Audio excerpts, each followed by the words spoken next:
Ramzan has gone and Eid ul-Fitr has passed too, but do not make your meals boring. Try this chicken burger recipe today and make your meal finger licking. For this, join me in the kitchen and let's make chicken burger together. Assalamu alaikum foodies and welcome back to our channel Chop Chop. जैसा कि आप चाहते हैं कि आज हम बनाने जा रहे हैं बहुत ही मज़ेदार सा बर्गर, तो इसके लिए सबसे पहले हम बना के रखेंगे अपना बर्गर सॉस, क्योंकि हमने इसको फ्रिज में रखना होगा फॉर अबाउट 4 to 5 hours ताकि अच्छी तरह से चिल्ड हो जाए। Watch this recipe till the end because I am sure कि आपको इसके स्टेप्स और ये रेसिपी दोनों ही ईजी टू फॉलो लगेंगे। अच्छा जी, तो बर्गर सॉस बनाने के लिए यहाँ पे मैंने लिया है 1 कप मायोनीज़ और इसमें शामिल कर रही हूँ 1 teaspoon of mustard paste, then add in about 1 teaspoon full of vinegar, 1 tablespoon of hot sauce and 1 teaspoon of honey.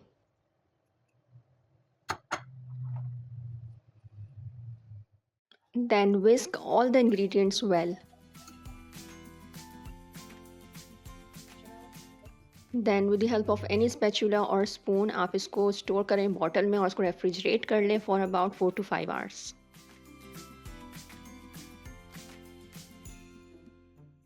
Next, let's cut or prepare our vegetables.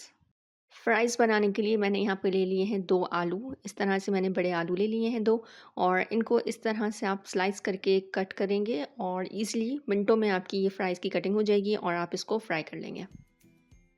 Check that again कितना easy हो गया fries को cut करना। ये मुझे भी नहीं पता था कि ये इतना आसान है, तो आई जस्ट ट्राइड इट और मैंने कहा कि आपसे भी शेयर किया जाए। चलें जी, आलू की हो गई है कटिंग, तो इनको हम करते हैं साइड पे और अब काटते हैं प्याज। प्याज को हम इसी तरह रिंग शेप में काटेंगे और इतने ही थिक रखेंगे क्योंकि हमने इनको फ्राई करना होगा और ऑब्वियसली इनको हम असेंबल करेंगे इनसाइड द बर्गर, तो हमें इतनी ही थिकनेस चाहिए ताकि टेस्ट में भी ना हमें अच्छा सा एक फ्लेवर आए। चलें जी, अब बारी आती है खीरे की। खीरे को हम इसी तरह छिलके समेत कट करेंगे एंड जैसे मैंने इसका टॉप और बॉटम पार्ट जो था उसको मैंने स्क्रब करके फेंक दिया था और इस तरह से मैंने इसकी कटिंग कर दी है। और अब रह गया है हमारे पास हमारा क्यूट सा टमाटर।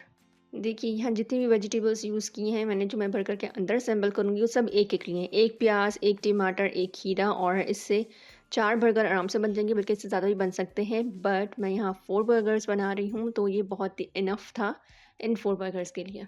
Let's set these vegetables aside. Next let's marinate the chicken.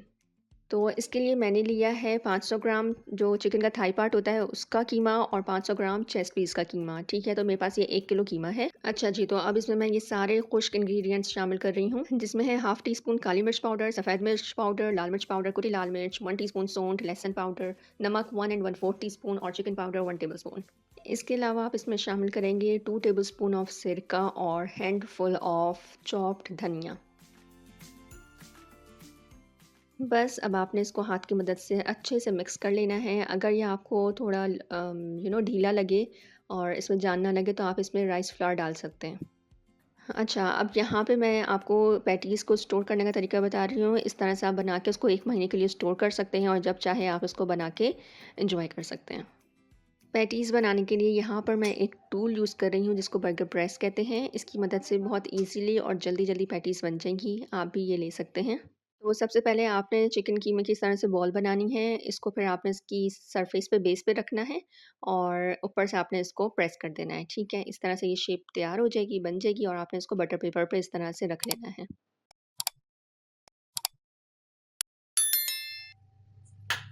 अच्छा, हर पैटी के लिए आपने अलग बटर पेपर लेना है। एक ही बटर पेपर में सबको स्टोर नहीं कर दीजिएगा। इस तरह से जैसे मैं आपको शो कर रही हूँ, ये पैटी रखी, आपने ऊपर से उसको बटर पेपर से कवर कर दिया। नेक्स्ट आपने दूसरा बटर पेपर लिया, उस पे पैटी रखी, उसको कवर कर दिया बटर पेपर से। तो इस तरह आप इसको स्टोर कर सकते हैं। अदरवाइज़ अगर आपने एक साथ लिया तो बहुत मसला हो जाएगा आपको बनाते वक़्त। बिफ़ोर फ्राइंग आप इसको जो है फ्रीज़र में 1 घंटे के लिए स्टोर कर लें ताकि ये अपनी शेप मेंटेन कर ले और जब आप इसको कोट करेंगे with flower, egg and bread crumbs तो ये डी शेप नहीं होगा। अच्छा जी, तो जब तक हमारी पैटीज़ जो हैं फ्रीज़र में हैं, हम यहाँ पे जो है अपनी चीज़ों को फ्राई कर लेते हैं। तो यहाँ मैंने 1 टेबलस्पून बटर लिया है, उसमें 1 टेबलस्पून ऑफ मैंने कुकिंग ऑयल शामिल किया और अब मैं इसमें जो हमने अनियन रिंग्स कट किए थे, उनको शामिल करके हल्का-सा फ्राई करूँगी। बस 1 से 2 मिनट के लिए आपने इसको शैलो फ्राई करना है, ऊपर से नमक स्प्रिंकल करना है और डिश आउट कर लेना है।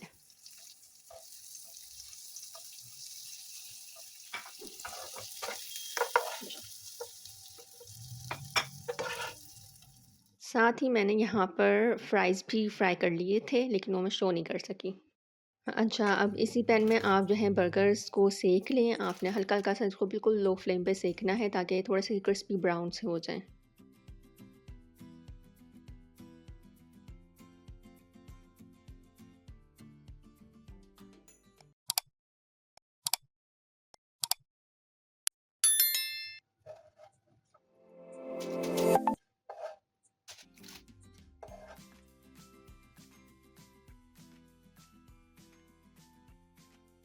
पैटीज़ की कोटिंग के लिए मैंने यहाँ चीज़ें रेडी कर ली हैं, जिसमें मैंने हाफ़ कप मैदा लिया है, जिसमें शामिल हो रहा है 1 टीस्पून कुटी लाल मिर्च और थोड़ा-सा ब्लैक पेपर।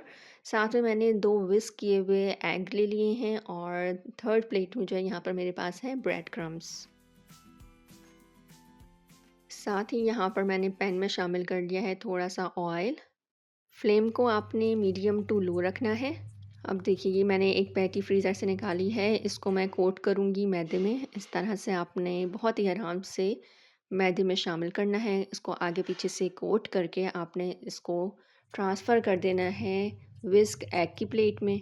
वहाँ पे इसको आपने आगे-पीछे से अच्छे से कोट करना है और फिर ट्रांसफ़र कर देना है ब्रेड क्रम्ब्स में। ब्रेड क्रम्ब्स में भी आगे-पीछे से अच्छे से उसको कोट कर लेने के बाद आप इसको शामिल कर देंगे फ्राइंग पैन में, जहाँ पे ऑलरेडी आपका तेल अब गरम हो चुका है। एक बार आप फिर चेक करें कि किस तरह से आपने बहुत ही आराम से इसको कोट करना है, कोट करते जाना है और फिर फ्राइंग पैन में ट्रांसफ़र कर देना है।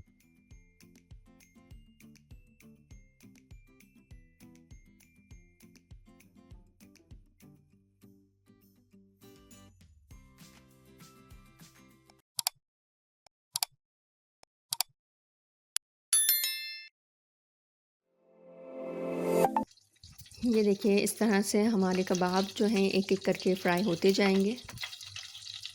याद रहे फ्लेम मीडियम टू लो होगा। हर साइड को आप एटलीस्ट 5 मिनट्स देंगे कुक होने के लिए।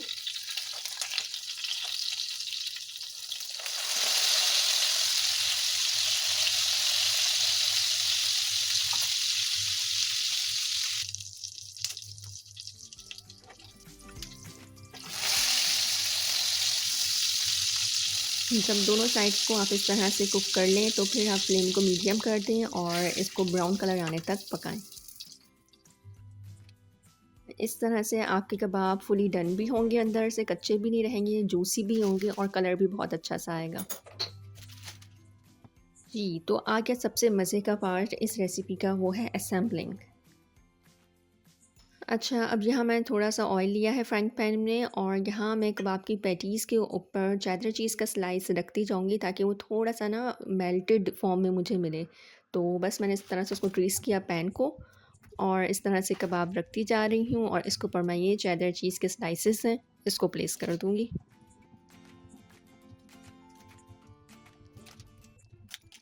और फ्लेम यहाँ पर लो होगा। आप बस इसी तरह से पूरी रेसिपी को एंड तक देखिएगा, मुँह में पानी ना आए तो बताइएगा।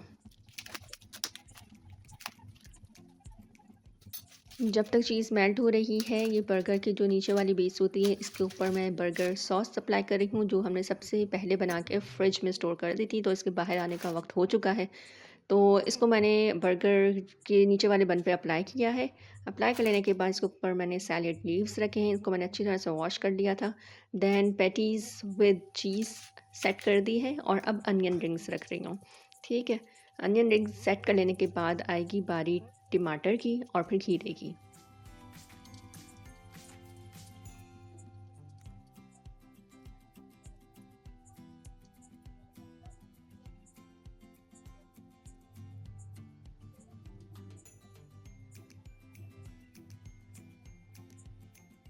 और अब जो टॉप पार्ट होता है बर्गर बन का, तो उसके ऊपर मैं केचअप अप्लाई कर रही हूँ।